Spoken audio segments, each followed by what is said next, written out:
Bonjour à tous. Pignan, il tue sa femme, atteinte de troubles psychologiques, alors qu'elle tentait de le tuer.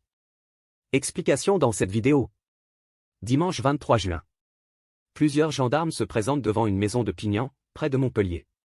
Ils ont été sollicités par une jeune femme, sans nouvelles de ses parents depuis 3 jours. Les deux véhicules, ceux de Patrice Le Noël et de son épouse Anna Paola, sont pourtant bien là. Les gendarmes sonnent, toquent, en vain. Mais la porte d'entrée est ouverte. Ils entrent. Rez-de-chaussée désert. L'un des militaires s'engage dans l'escalier qui descend au garage. C'est là, en bas des marches, qu'il découvre Patrice Le Noël, prostré au sol. Le sexagénaire baigne dans ses excréments. Une corde, dont l'extrémité se termine en nœud coulant, est posée à côté de lui. Il a le front et les joues marquées, comme griffés. Il est hagard, désorienté, mais vivant. Plus rien à faire, en revanche, pour Anna Paola, qu'on trouve à l'étage, dans la chambre conjugale. Elle gît à terre, partiellement dénudée, le corps déjà enflé par la putréfaction. Comme son mari, elle porte des marques de violence sur le visage. Jusque-là, ça ressemble à un féminicide classique. Après avoir massacré son épouse, Patrice Le Noël est descendu au garage pour tenter de se pendre. Sauf qu'une enquête ne se résume pas à une scène de crime. Et de fait, la tragédie qui s'est jouée ici n'est pas celle qu'on croit. Elle débute dans les années 70, avec la rencontre d'une jolie Portugaise et d'un jeune Français. Un coup de foudre salvateur pour Anna Paola, elle découvre en Patrice un homme aux antipodes des salauds qu'elle a connus dans sa famille. Le Noël, employé EDF, est généreux, doux, altruiste. La promesse d'une vie stable et heureuse.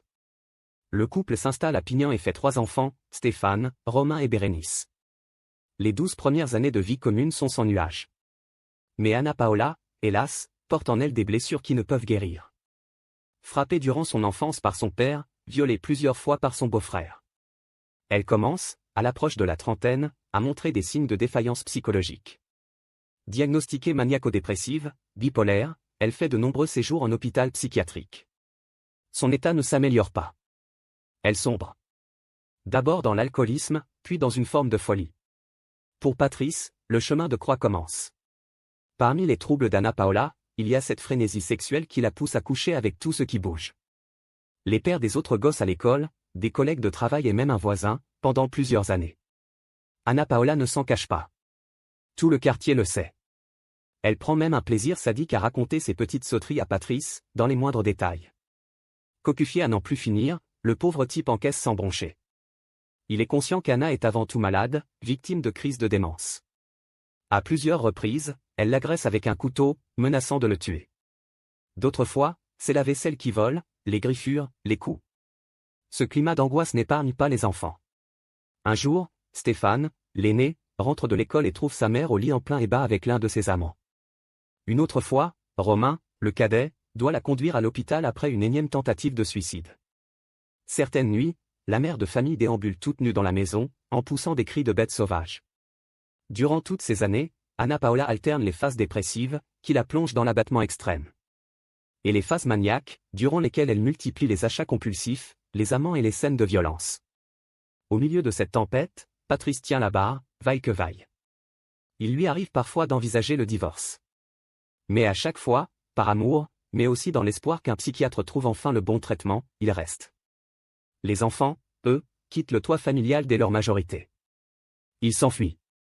Patrice se retrouve seul avec cette déséquilibrée terrifiante, acharnée à tout détruire, à commencer par elle-même. En silence, en secret, il subit un interminable calvaire. Au mois de juin 2019, Anna Paola cesse de prendre ses médicaments. Elle est en pleine phase maniaque, survoltée comme jamais. Patrice, lui, est complètement rincé, moralement et physiquement. Le sexagénaire est arrivé au bout du chemin. Il n'a plus le courage ni la patience. Et de fait, la prochaine crise de son épouse sera la dernière. 4 ans plus tard, dans un silence sépulcral, Patrice Le Noël amorce son infernal récit. Elle hurlait « Je vais prendre un couteau, je vais te tuer », et, plus elle criait, plus sa voix changeait, on aurait dit un diable. J'ai reçu des coups, ça montait, ça montait. Patrice a décidé de tout dire ce 16 mars 2023, depuis son box des assises de Montpellier. Après tant d'années de silence, à ruminer sa colère et sa honte, l'accusé de 68 ans ne cache aucun détail à la cour. J'ai pris une corde pour l'attacher et appeler au secours, mais c'était encore pire. Elle me frappait. Je lui ai mis 3 coups de poing, elle est tombée par terre. Et là, J'ai pété un plomb. Je n'en pouvais plus. J'ai serré la corde autour de son cou. 30 années de souffrance prennent fin à cet instant, dans le désordre de la chambre conjugale. Puis Patrice Le Noël abandonne le corps de son épouse et descend au garage. Il se passe autour du cou la corde avec laquelle il vient d'étrangler Anna Paola. L'accroche à une poutre du garage, grimpe sur un escabeau et renonce. Quand la corde a serré, j'ai étouffé, je n'ai pas pu. Il tente alors d'en finir en avalant des cachets. Sans succès. On l'a vu, il sera retrouvé 3 jours plus tard par les gendarmes dans un état semi-comateux. Mis en examen pour meurtre, il passe 9 mois en prison avant d'être placé sous contrôle judiciaire. Il comparaît donc libre. Mais toujours prisonnier, on le sent, de ses horribles souvenirs. Juge-t-on un mari qui a tué sa femme? Pas seulement, chacun en a bien conscience. Patrice Le Noël est aussi une victime de violences conjugales qui ont fini par se retourner contre son bourreau. Son avocat, maître Rémi Bertrand, demande aux jurés de rendre une justice empreinte de compassion. Message entendu. Patrice Le Noël est condamné à 5 ans de réclusion, dont 4 avec sursis. Une seule année ferme, donc, déjà couverte par sa détention préventive. Le sexagénaire ressort du tribunal libre, en larmes, entouré de ses 3 enfants, qui l'auront soutenu jusqu'au bout. Eux, mieux que quiconque, sont à même de comprendre et de pardonner son geste. La maladie était plus forte que ma mère, a résumé Bérénice, sa fille. On ne saurait mieux dire.